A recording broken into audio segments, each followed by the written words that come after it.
So, as I mentioned before Christmas, we were all in Sheffield for the Steelers Blaze game, and we got chatting to a new person, a hockey dad, and that would be Matt Robson's dad, Steve Robson. And we're delighted that he's joining the podcast today. Steve, how are you?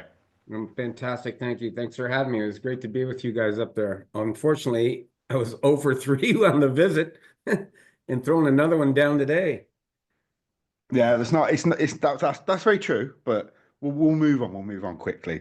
Yeah. Talk to us about being a hockey parent. What's it like? And it's not just Matt. You've got his brother and sister played as well. He's got cousins playing.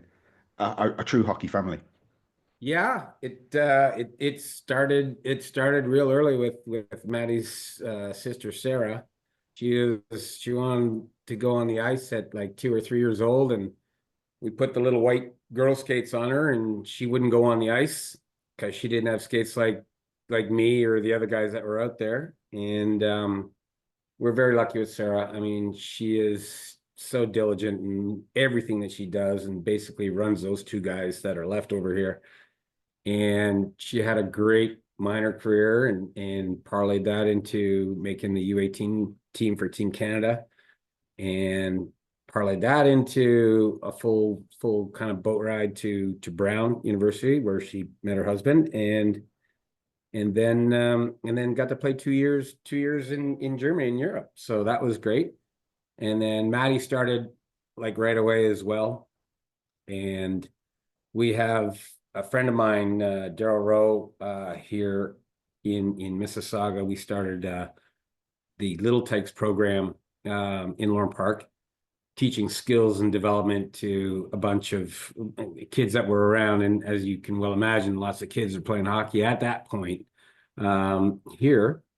And we were lucky enough, we had some good parents that believed in us, some good skills guys that we knew when we were playing or whatever. And we rolled this little Super Six team into a little bit of juggernaut. Now, we did have the two Strome brothers. We did have Robbie Fabry. We had a number of kids there that have gone on and done wonderful things in hockey. And then our youngest one kind of followed their path, and he was really good too. But I mean, hockey here is what it is. It's not so much anymore though, because of changing demographics and cost, to be really honest with you.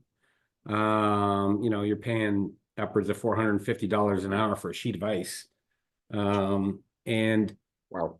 so, you know what, that's kind of how it went. And so my wife and I, God bless her, trying to wrangle 3 of them around all over the province, and was a challenge at times. I mean, Sarah was playing just as much as Matt was, and with Matt's team being who they were, when he went from the Lorne Park Super Six Novice Gold program and he was recruited to go to the Toronto Marlboros, it was we were a team where Sarah was playing probably 65 games a year. Maddie's team was playing 80 games a year. Alan's team was playing 70 games a year, plus practices and dry land and all that kind of stuff too. But I wouldn't trade a minute of it. I mean, a lot of people, they collect cars and stamps and have different hobbies. That was kind of our hobby. I could tell you where every good or bad cup of coffee is in the province of Ontario. So it's kind of neat.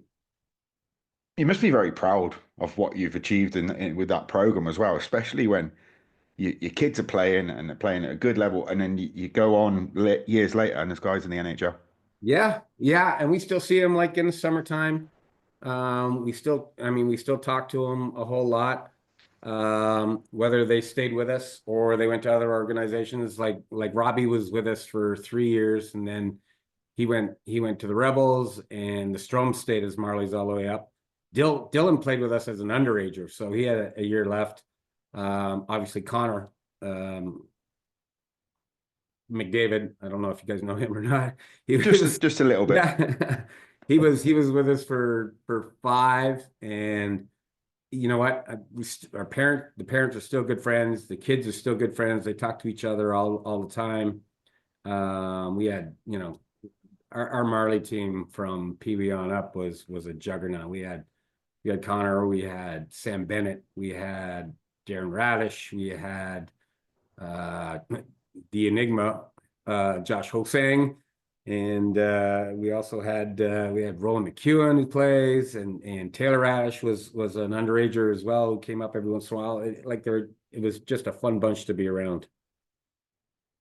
John, But the you pressure, I will tell you that the pressure on those kids was immense from like minor Adam right through until they graduated out of minor midget, for sure. But then him being a goalie, do you think that adds an additional level of pressure as well? Because if you're an ice skater, whatever age you are growing up, you can take your time to choose whether you want to be D man, a forward, a centerman, whatever. If you're going to be a goalie, that you've kind of got to be good. Do you think that Yeah, made him a bit more give him a bit more drive to succeed, knowing that it was kind of on him to win games? yeah, absolutely. And he had it. And you know what? Even from that young age, and then going through the whole system, he was cool and calm, like at being an 8-year-old or a 9-year-old, right through till he is right now. It was strange. I mean, his mom and I'd be sitting there like, doing that, and it'd be kind of crazy. But no, he's a different cat. I mean, he was all right. Whereas his sister and his brother playing out, they were, all the time worried about stuff. And it for Matthew, it really didn't seem to bother him. And he loved going to practice. He loved doing the extra stuff. We put him in his first year with his goaltending coach that he still has to this day, Dave Delecky and Emmer Burjowski, at the crease here in Toronto. And that helped tremendously. Great skill base and everything like that. So it worked out. And at what age do you think that you could see in him that he had the drive and also the ability to become a pro hockey player? Did you sort of know from a young age that he was likely to make it? Not from a young age, no. I would say once I got to Pee Wee, then he started taking it like really serious, because we kind of follow, like Wayne Gretzky said, don't let him play hockey in the summertime. And here in Ontario and in most places in Canada, whether it's Quebec or out west or whatever it is, there's a whole summer mercenary kind of like system as well, where you you gather the best players you can with a great coach and who's a good recruiter. We had kids coming from Windsor and everywhere else to play on these mercenary teams. And when he got to Pee Wee and they figured out they could compete against anybody, whether it was anybody from Europe, like the Russian teams or the US teams and all that, that's when he figured it out. And the most important part is his two goalie coaches not only taught him the skills, but they got him the mindset, which I think is at least half the battle. You can be a great athlete. You don't have the head for it, then it isn't going to be there. So in the summertime, he did that, and he also got he played baseball, he played lacrosse, and golfed and things like that. So that gave him a break from it. So he wasn't doing it every day, but he kind of figured out that's where he wanted to be. Well, if he's not golfing, he's not a hockey player, is he? That's kind of No, not around here. He's not. As a parent, talk to us about the NCAA. There's obviously a lot of routes you can go. There's some horror stories about the NCAA. I think it's improving now, but how did you find it as a parent? That's an interesting story, because let's back up a little bit. Out of minor midget, he got drafted to go to the Peterborough Petes. And at that point, we only thought Sarah was on her way and she was going to play in school and all that. Now the NCAA was there, but all those guys on that team, they were going to the O. I mean, that's where they were going. So that's what he wanted to do.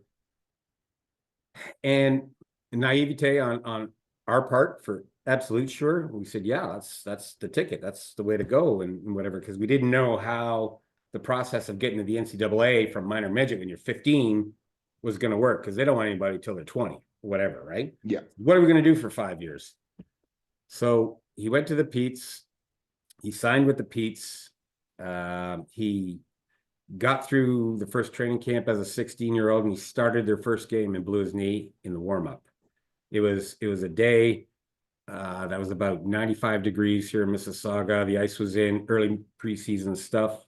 The ice was awful. He caught an edge in the crease and blew his knee out. So he didn't come back for, I think it was 14 weeks, something of that nature. By that point, we had signed the contract. The rules are really different in the NCAA back then, where if you signed a deal, you stayed in camp, you were done. So we went back to the Pete's the next year. He played in the OJ for Lindsay, which was their kind of farm thing. And we went back the next year, thought he made the team. But hockey's can be a crap business. I mean, it really can. Yeah. So they sent him back down again. And he played in Lindsay that year. And after that year, we're going like, boy, this is a struggle. It was a struggle for him. He kind of like lost his mojo a little bit. And there were two guys, a guy named Jason Forche, who's assistant coach now at Maine, and a guy named Mike Tarantino, who at the time was the GM of the Toronto Patriots, and now he's the GM of Collingwood Blues, who are a fantastic OJ team here. They made a trade for him from Lindsay down to Toronto, and Fort sat him down, along with Dave and Boujar, and they said, this is your chance, man. And so he came back down and played with the OJ, and we had a couple of his advisor at the time, or still his advisor, said, I think we can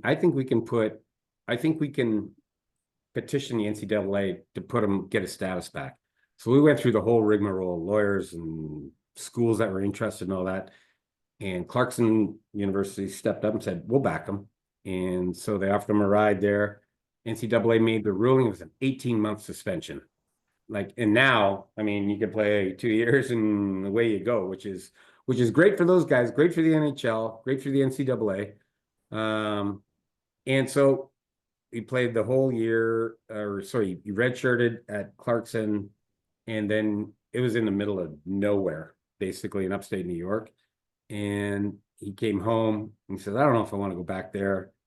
And he could have come back and played for the Patriots again. And then the Patriots traded him to Penticton with Fred Harbinson, who probably runs the finest Tier 2 junior program in all of the country. So he had a choice of going either there or to Dubuque in the USHL. We went to both, skated at both and all that, and fell in love with Penticton, and Freddie leaned on him and played, 80% of the games, 85% of the games. And they made it to the RBC, which opened up a whole lot of doors, basically. And he made the visit to Minnesota, and when he made the visit to Minnesota, it was over. The facilities, the town kind of reminded him of here. The weather reminded him of here.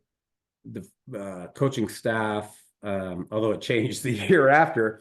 But he went there and he sat another 6 months. He started his first game at Ohio State just before Christmas, and he took the reins from there and didn't give it up.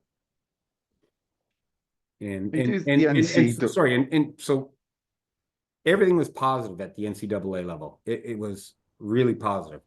I'm not sure how it goes. I've talked to a number of people who are planning on doing this thing right now, where the NCAA would give you like the full, however years of eligibility you had, whether it was 2, 3, or 4, they give you the whole thing up front and you were good to go. Whether you got cut from the team or not, you're still going to school. They're not doing that anymore. It's kind of a 1 year thing. So interesting. The route from NCAA, the Minnesota have the connection with the Wild. Absolutely. And then, the deal happens for him to start. They were there. They were there every game, along with a whole bunch of other teams. Matt had a choice of a number of them. And after they got beat out of the playoffs in the Frozen Four, he had his degree already. He decided to pull the trigger and go to Mini. And it was Tom Fenton was the GM at the time there. Brilliant guy. Brad Bombardier, great guy. And so they signed Matty. And then about 6 weeks later, Tom was fired and they replaced him with Billy Guerin. And then things changed there. He gets his own guys in and whatever it is. Now, he got the 2-year deal with a good signing bonus and all that to go to Mini. Went to Iowa, played great. I thought he played great. And but then they started drafting some goalies that I'm sitting there going like, uh-oh, we're all in trouble here a little bit. So that's kind of what happened. What do you make of the AHL as a league? It seems a tough grind from watching over here. You don't really know where you stand, and a player that played with Matt that year, played in our league, Matt Register as well. Yeah. Yeah. He had a good season in the Cardiff Devils. Yeah. It's a grind.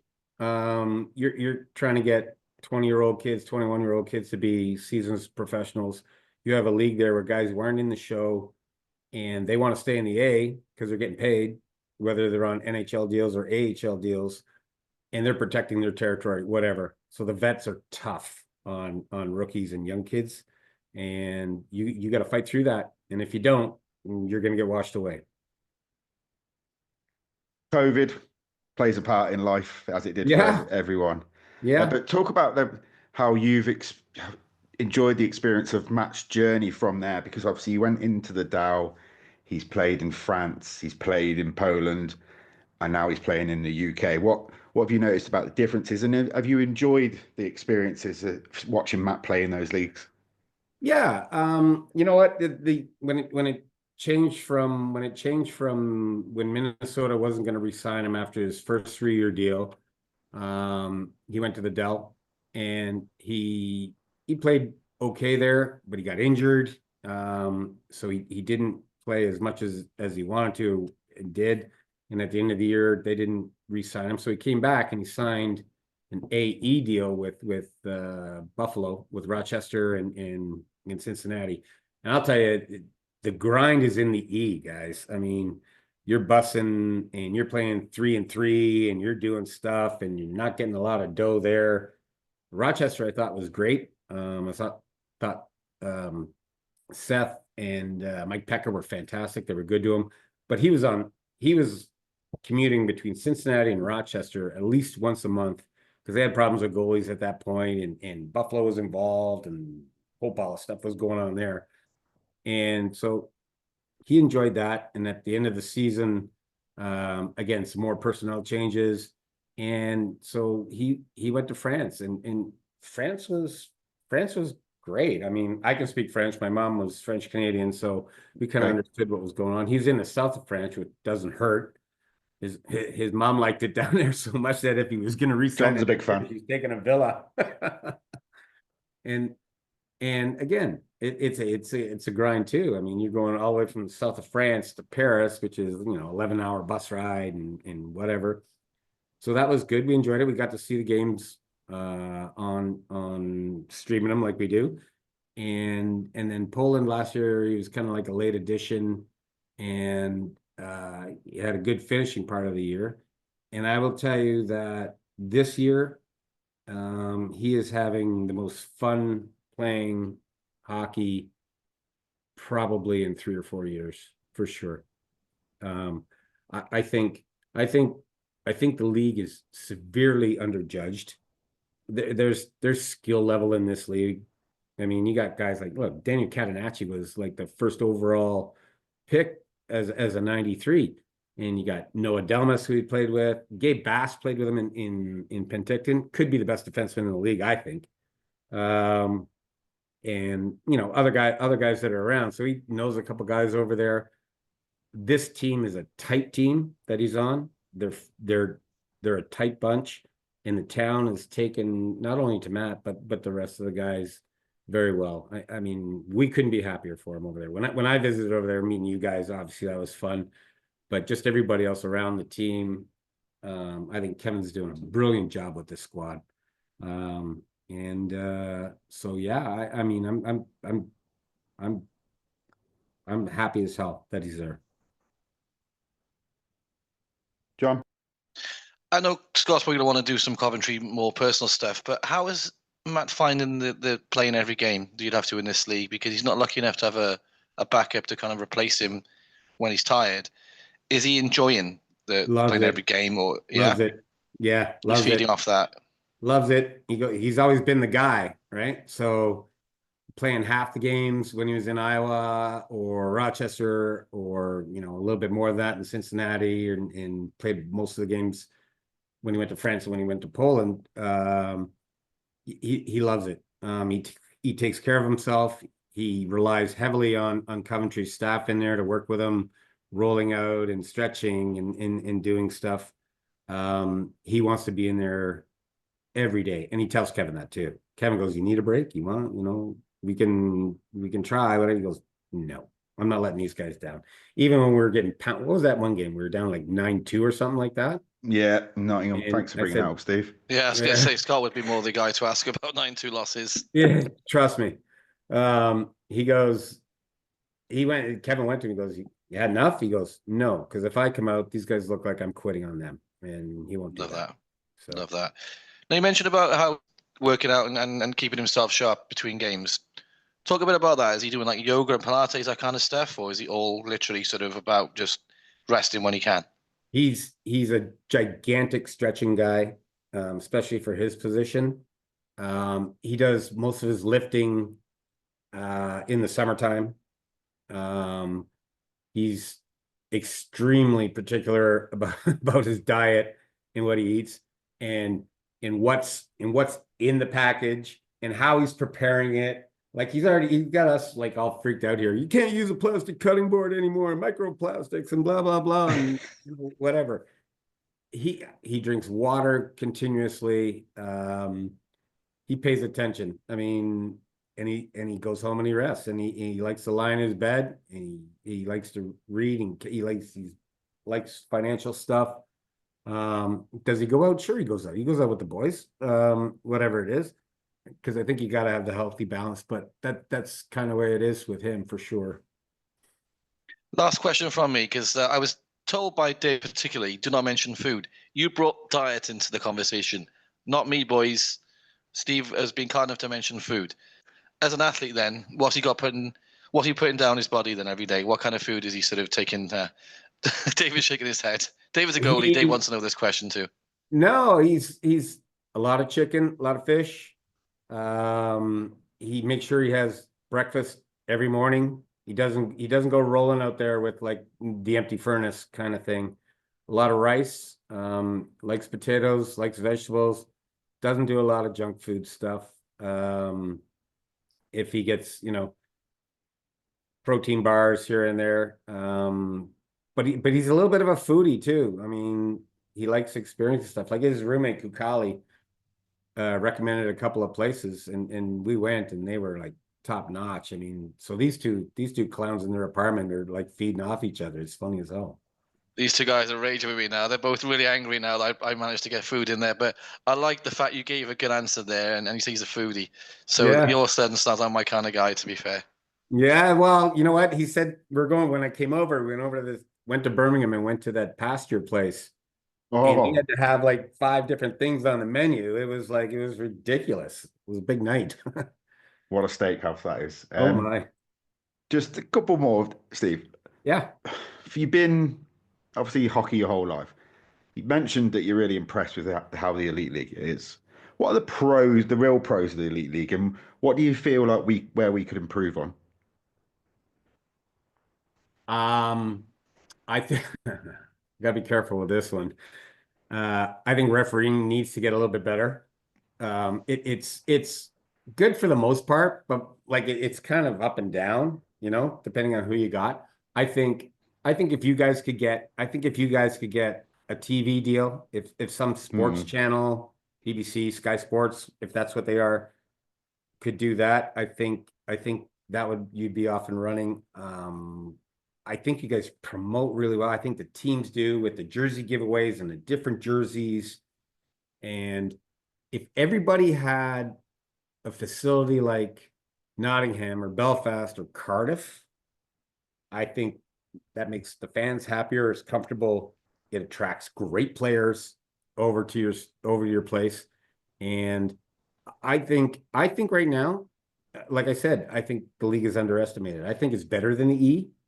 Um, Yeah. and I think, if the proper people are in charge and they're promoting it correctly, I think it would be great.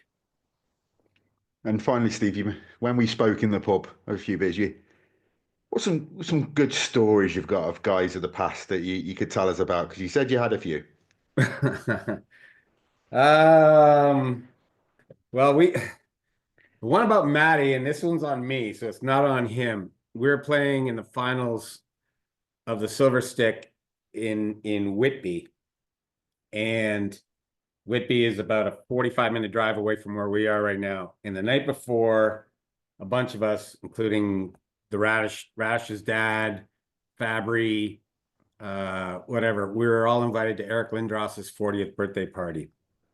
And it was around the corner from our house. So we kind of went, and it turned into a big night. Let's just put it that way. Me and Radish's dad, whose last name's Radish, his nickname is Carrots, by the way. How that happened, I don't know.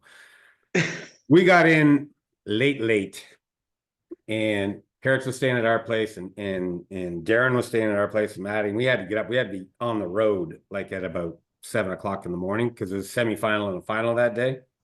They come in, they're pounding on us, going, "Get up, we got to be at the rink in like 20 minutes, Dad." Huh? Oh, Jesus. So in the car we go, throw all the equipment in, blah, blah, blah, get all the way there. I know now Maddie's not playing in the semi. He's going to play in the final if we get through. Well, I forgot his goddamn pads. No. It's 45 minutes away. We're rolling in as the team's basically skating on the ice. So Matt's standing behind the bench, like he's standing behind the bench, like opening the door on the far side, and make sure the trainer's beside me, standing there with all the stuff on with no pads. So if anything happened to the other goalie, we were screwed. I go out, I am running around at like 8 o'clock in the morning in Whitby to any sports shop to buy a pair of pads. So I drive all the way back to Mississauga, drive all the way back, get to Mom, goes to the final, we win the silver stick. And the coach, up until the banquet that year, did not know that happened. Ooh. Did not know that happened. It would have been over right then and there. We have been, yeah. We got, as a team, we got chased out of Cleveland, basically, by a bunch of like redneck parents, who didn't like the way things were going. Their team was getting pumped, and they were like following us to the parking lot. We've been stuck places, met wonderful people along the way. So yeah. Steve, I know we spoke about you coming back over before the season ends, and I'm going to fire this one over to John and David. Steve asked me, when should I come? Is there potential? Should I come for league? Should I maybe come for playoffs? Obviously, Coventry are not guaranteed to get there, but playoff weekend, boys. Sell it to Steve. You thought the Saturday night was a quiet one in Sheffield. Times at about 10, 15, maybe even 30. And Really? it may scratch the surface. Really? Just a little bit. Well, I mean, that's only if Scott's still there, though. What's that? Scott goes home. Look, to be fair, Scott's normally going home sulking on Saturday night, though, so you're going to spend some time with all three of us. Maybe come on the Friday. Well, maybe Scott stays if Stephen comes over. Frankly, I was going to come in the way I was talking to Scott yesterday. I think I'm going to come in. I think Mama Bear's coming too. Maybe Sarah and his niece are going to come as well. Come in on the Tuesday before the first round of playoffs at home and home. I thought I was going to like line up in Cardiff. My wife's from Maesteg. So it'd be nice to take one out of Maesteg or take one out of Cardiff if we're lucky enough to hook up with those guys. But whatever, come in and do the home and home one. And if they make it through, we'll just extend it. So we're going to come in on the Tuesday, spend Wednesday, Thursday, Friday in Coventry, and travel or maybe if it's going to Cardiff, we'll probably go down there Thursday or Friday. So help them go back to our hometown and have a look around and stuff like that. And then come back to Coventry. And if we're lucky enough to get through, then we'll just extend the flights and go up to Nottingham. Yeah, there's a fair chance the Cardiff Coventry is looking like the destination, isn't it, at the moment? Whichever one's fourth, whichever one's fifth right now, I guess, is open to the guesses. Yeah, good you mentioned about family from Wales and stuff as well. So it's good that you're getting to sort of see your wife's homeland as well. And I know your kids obviously been to Wales, obviously in the past as well. So no. So I thought Matty had been. I thought you said. Well, Matty's been to Cardiff just for them. My daughter's been to Maesteg. We've been back a couple of times. Yeah. Hell's dad lives here. And he always likes going back there, and he always has his hand in his chin when Matt's playing Cardiff and he doesn't know who to cheer for. I said, what do you mean? then all you got to do is bring up the Wales rugby team, and he goes into tears. So yeah. Especially right now as well. Don't mention Wales rugby team in the minute. He'll probably never forgive you. But yeah, I guess it's not too far from all the nice parts of South Wales as well. It's not too far down to the beaches from Maesteg. So yeah, but you know what? I think, you know what, I told Helen when we got back, I said, you're not going to believe how friendly these people are in Coventry, and how much they like the diehards love this team. And whether it's, Joey at the Albany and places in the middle of town there, they treat the kids right. And I said, you're gonna love it there, and you're gonna see how much Matthew likes it there. And um, I think that's great. I mean, I truly believe like he'll be back there. He'll be back next year. I hope so. Fantastic news. I hope so as well, Steve. Yeah. Steve, thanks very much for coming on it. We wanted to get a hockey parent's perspective, and you've been great. And we'll see you in a couple of weeks. I can't wait. Can't wait to see you guys again. That'll be fun.